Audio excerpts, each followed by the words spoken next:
They're suing me now in a dozen states. I've been in trials for the past 3 weeks. I've spent most of my time not campaigning, but sitting in court in cases that are trying to get me off the ballot. So, I had 1 million people, 1 million American citizens sign petitions, more than any candidate in history. Everybody said I'd never do this, impossible to be in the ballot in 50 states. Well, guess what? We got on the ballot in 50 states.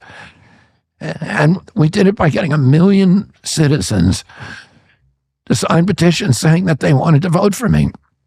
And the Democratic Party now is suing me in all those states to make sure that those people cannot vote for the person they want to. When I was growing up, the Democratic Party of RFK and JFK was the party that was fighting for voting rights. It was fighting to make sure that every American could vote for the candidate of their choice, no matter whether they're black or white or where they lived or Democrat or Republican. Now the Democratic Party, today's Democratic Party, feels so unconfident about the candidates that it's putting forward.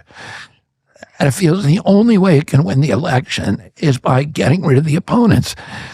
And either using the courts against President Trump to lock him in jail and to embarrass and humiliate and discredit him, or using the courts against me to just to throw me off the ballot, even though the voters, in New York State, I had to get 45,000 ballot signatures in 13 congressional districts. I got 137,000 in all 26 congressional districts.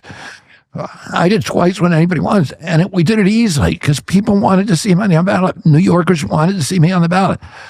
Why is the Democratic Party suing me in frivolous cases? On what grounds? I spent a whole week in a trial for that case.